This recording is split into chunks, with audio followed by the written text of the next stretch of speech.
Welcome everyone. I'm Dr. Katie Kerr and I'll be giving you this presentation on professional etiquette as it relates to your professional practice experience. So we'll get started here. All right, so this lecture will address the purpose of professional practice experience etiquette and the guidelines that we have set for you, and it will also define etiquette for you, and then it will lay out the expectations we as the Department of Health Informatics and Information Management have for you, as well as provide you with the guidelines you should follow while you're on your PPEs.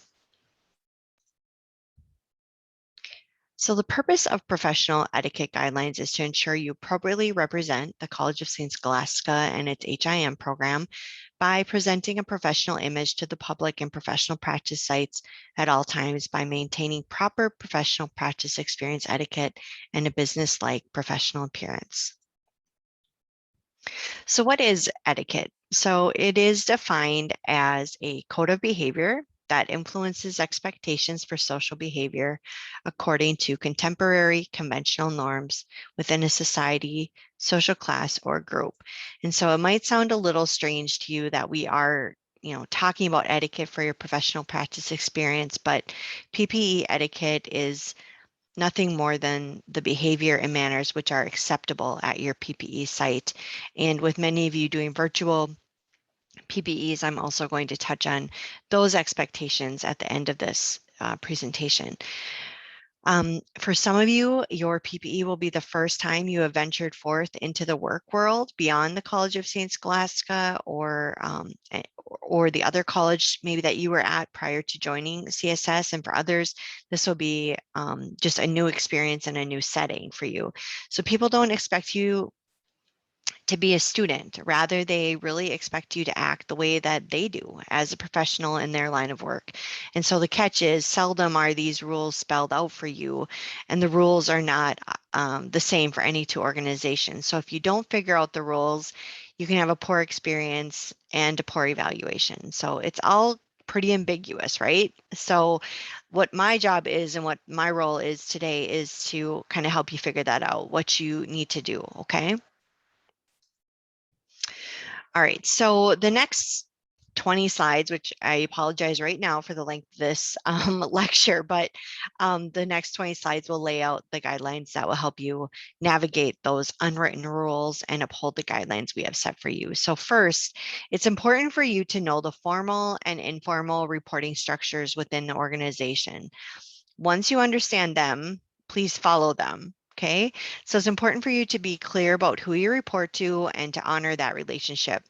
If there is any doubt about who you report to, ask. Be absolutely clear about the expectations of who you need to go to while you're on your PPE, okay? It's very important that you follow the chain of command in all of your communications and actions. This means that you should always go to your site mentor first, okay? Um, do not go around them, over them, under them. Just go right to your mentor or who they have deemed um, as their like backup, okay?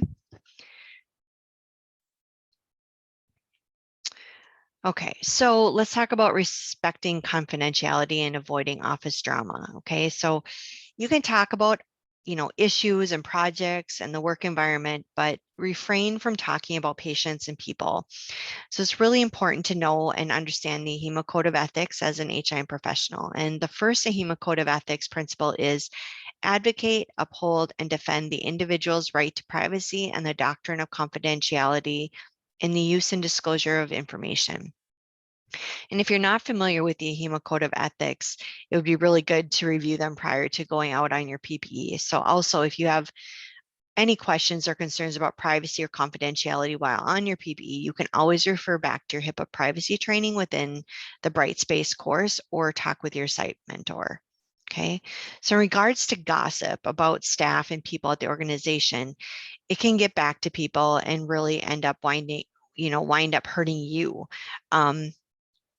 3 simple questions that can help you avoid gossip before speaking. You can ask yourself, is it truthful? Is it helpful? And is it kind? If it doesn't meet these 3 lip filters, or these, pass through this these lip filter questions, then don't share it, okay? And the other thing is don't be hurt if you're left out of certain discussions. Some issues are for staff ears and eyes only. And even during meetings, sometimes you might be asked to just sit and um, be present in the meeting and not to um, be at the table or to view the items that they're reviewing, right? It's more of a experience for you to just sit and listen, right, and observe. Um, and then also, don't be hurt if you're um, um, if you're asked to like step out of the room as well. You just never know what type of situations are going to arise while you're on your PPE. And so if the mentor or somebody else needs to address something with a staff person and you're asked to leave the room, just do what they say and move on. Okay. And if that mentor can share what took place, they will. Okay. Remember that you shouldn't, take any sides, and you should also steer clear of interoffice politics while you're there. And also remember that you're there to develop, use, and refine your HIM knowledge and skill competencies and to work on your project. So there are occasions when situations can become sticky and you find yourself spending time with employees and managers and supervisors that may be experiencing conflict, but be sure you maintain a neutral and professional presence at all times and just kind of refrain from engaging. Um, I think one thing, if I could tell you all, is really don't in those types of situations, don't speak unless you're spoken to, right? Unless you're asked what your opinion is, don't offer it, okay? Um, um, I don't know if this is a slide coming up because it's been a while since I've done this, but um, uh, the person I took over for in this role as professional practice experience, the coordinator of this, used to tell students to not be an ass. And ASS stood for arrogant student syndrome. So what that should do is tell you that you need to be there to learn and to listen and to gather information and just experience everything that you can, not to share your opinions and thoughts and how they telling them how they should handle certain situations. Okay. So, of course, unless you're asked, right? And so those are the situations where feel free to share your thoughts, but always be professional in how you do it, okay, and respectful. Also respect the support staff. So is, um, this kind of goes along with that arrogant student syndrome, right? They have been there longer than you and they know more than you in a lot of situations, especially about the organization and the department. And they can also be really terrific allies and help you break in that department. So they can help you understand the unspoken rules, help you accomplish your goals if you treat them with respect that they're due, and wipe the thought out of your mind that they're just a secretary, right? Without the support staff, the organization would not run. Okay.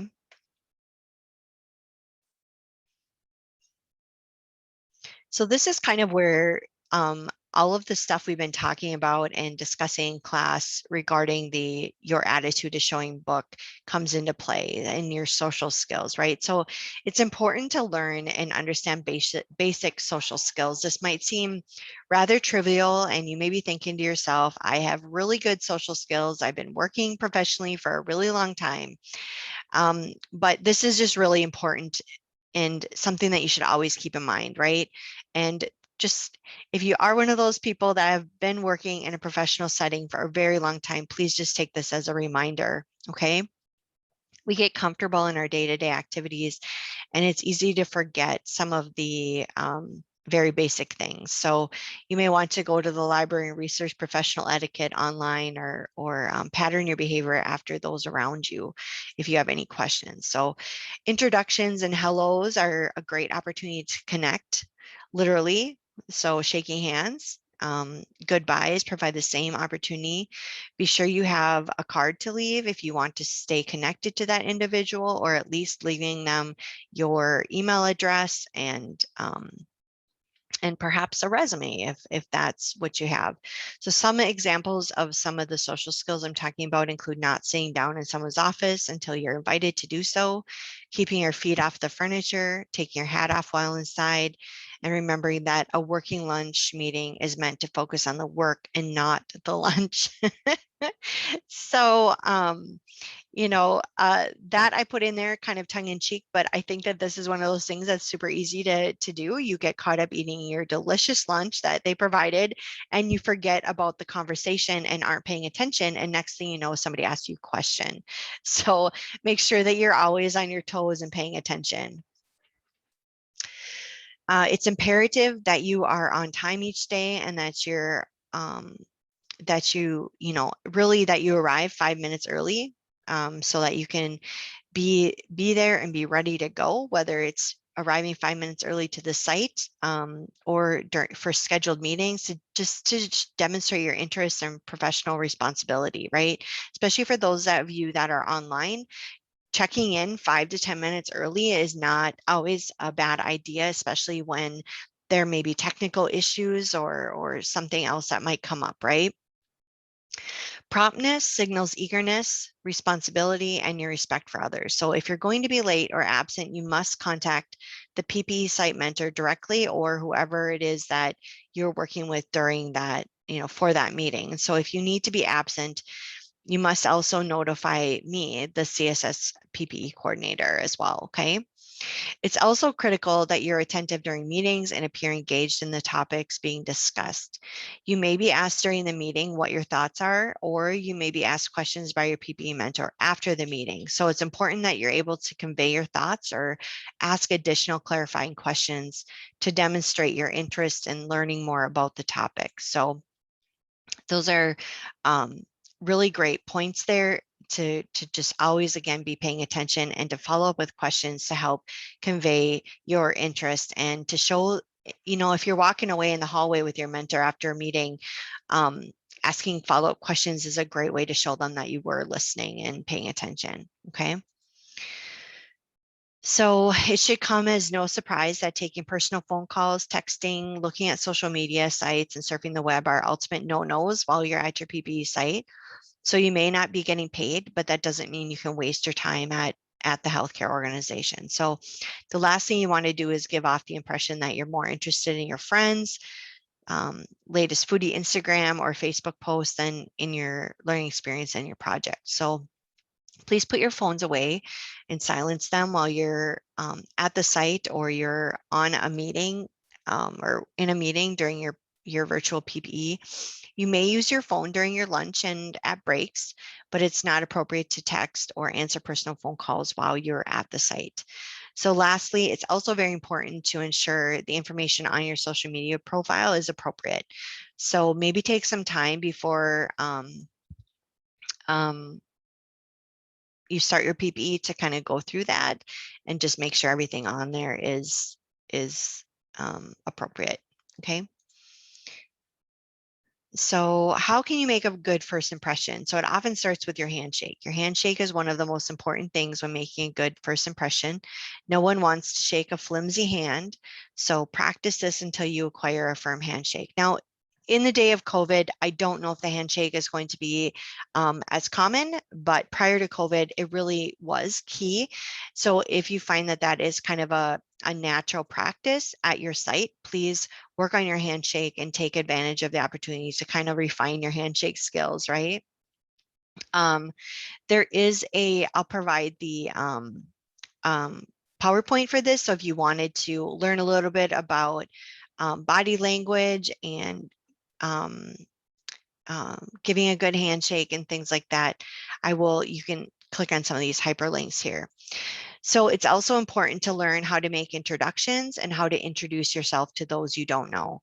So be friendly, smile, and extend yourself. It's wise to prepare a short professional introduction to yourself in advance of the PPE.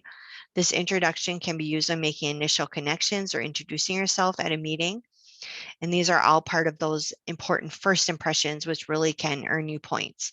So whether you're on site or virtual, you're going to be asked to introduce yourself. And so have that elevator pitch ready to go, okay? So here, picture this. The CEO of the healthcare organization is coming down the hall towards you. You are alone. She is a valuable person to know. Are you ready to introduce yourself?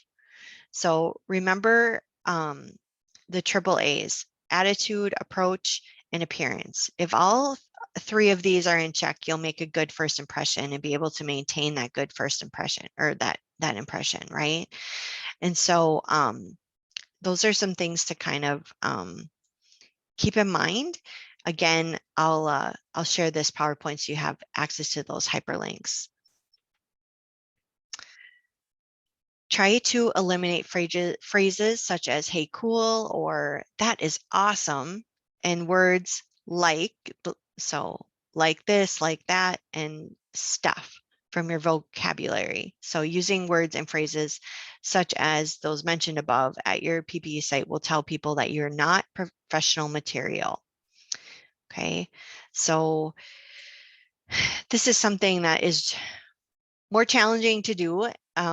And I'm one of the people that I still struggle with it, especially I feel like since COVID hit, because I'm not in as many meetings, I'm not in the classroom as often, and you kind of fall into old habits, right? And so it's really important to try to focus on things like that and just turn your um, language and around and try to like imitate those around you in the professional setting. Let me see here what else I want to say about this. Oh, lastly, it's listen to the language of those around you, listen to your own language, and then speak as a professional. I think especially your PPE mentors should be good examples for you of that. So speaking of your vocabulary and lingo, um, work to compose every email as if it will be read by the CEO of the healthcare organization. Do not use slang and always keep emails professional and courteous. It is really easy for for an email to send the wrong message or for an email message to be misconstrued. So avoid using capitalized words, bold type, red font, all those kinds of things that can convey different meanings than you intend. I'll just leave it at that. So always respond to emails in a timely manner. Responding to emails within 1 business day is a good rule of thumb. You can please, sorry, I was reading this note here and it doesn't make sense. So I got sidetracked. You can view this internship etiquette email video if you'd like to just see some further guidance on that. If writing isn't your strong suit, this may be a helpful thing for you, and definitely proofread your emails before you send them to make sure that they are free of spelling and grammatical errors. Okay, and it never hurts to have somebody else read it right before you send it.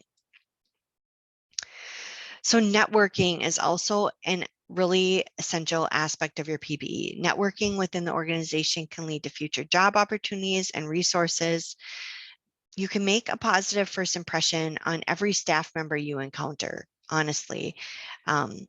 Say networking is not gossiping. So definitely don't gossip and use that as a way to network, but just saying good morning to people who work in other departments, mingling with department staff, and showing a genuine interest in getting to know the people you are around during the workday is really important.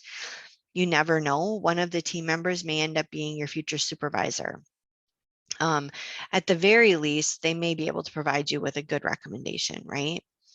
So as an HIM professional, you should surround yourself with a circle of people that you want to be like. The circle of people you surround yourself with can be referred to as the circle of influence.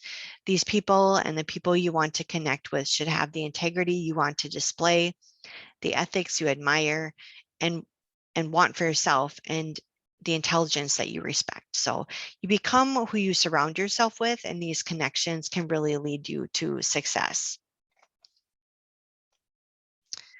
So when you walk in the door of your PPE site, you're not a student. Remember, we said that earlier.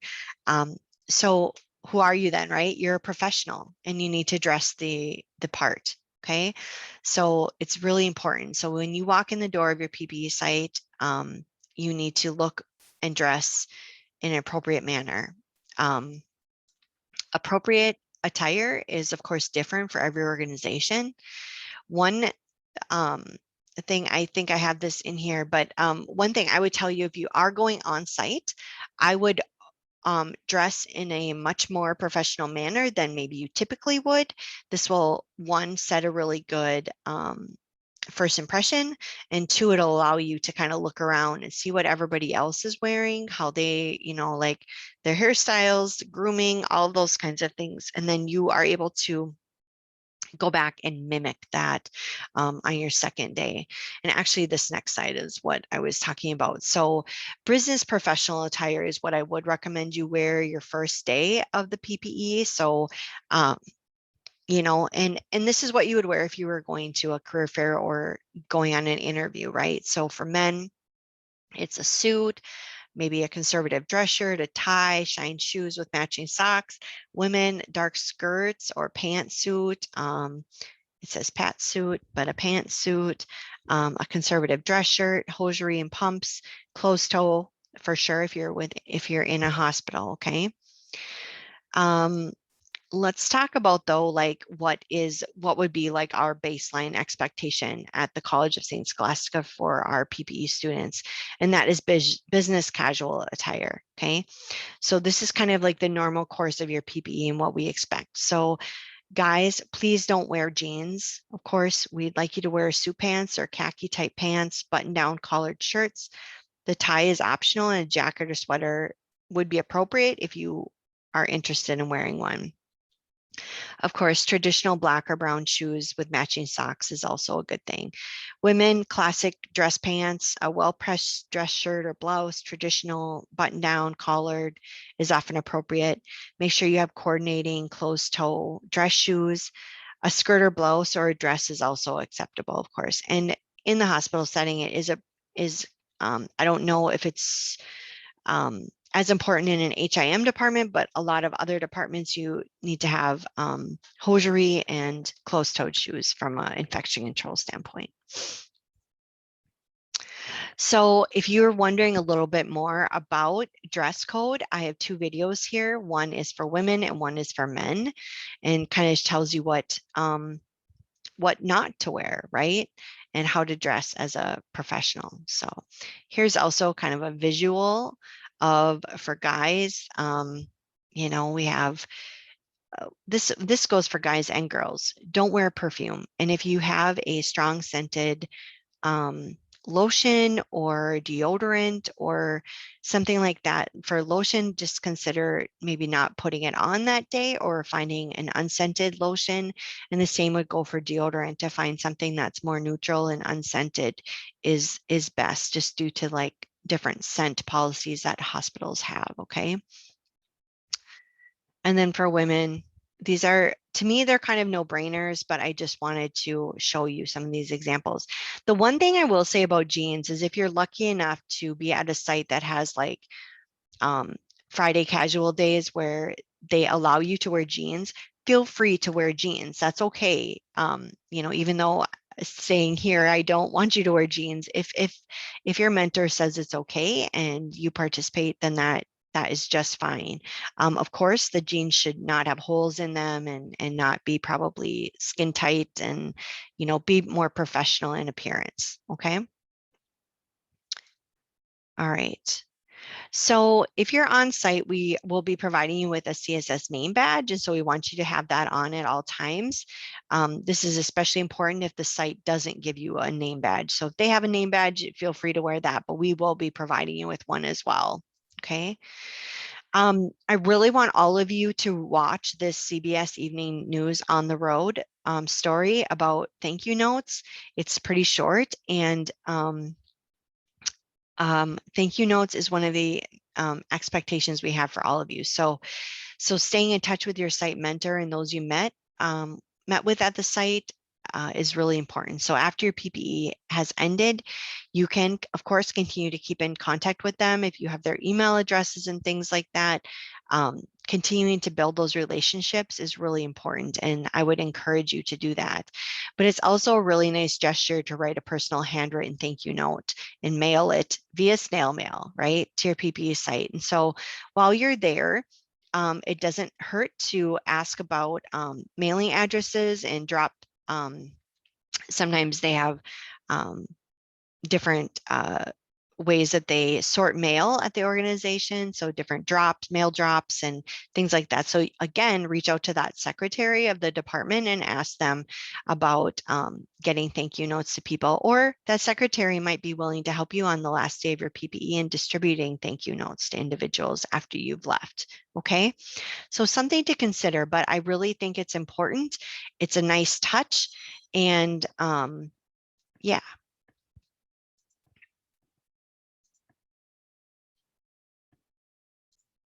Sorry about that. I had a phone call that I had to take quickly. So I'm trying to remember where I left off. I think mainly I just want you to know the importance of thank you notes. And I've always felt that the PPE site mentors and those you meet with find them to be really nice. If you have a virtual PPE, never hurts to ask them for their mailing address as well when you're meeting with them, if that's something you want to do. Virtual PPE students, you can also send an email thank you. That is definitely just fine in your situation. But for those of you that are going on site, I think the handwritten notes are really a nice touch. Okay. All right, so always be cognizant that you reflect the College of St. Scholastica and the HIIM department. So how you perform and behave on your PPE will affect the future of other St. Scholastica interns. Think about the long-term benefits of good PPE etiquette. Many of you will ask your site mentors for job recommendations or contacts. Some of you will apply for jobs at your PPE site right after your internship or down the road. So think about the fact, these questions. Have you proven that you can make it in that type of environment? Have you earned a positive recommendation?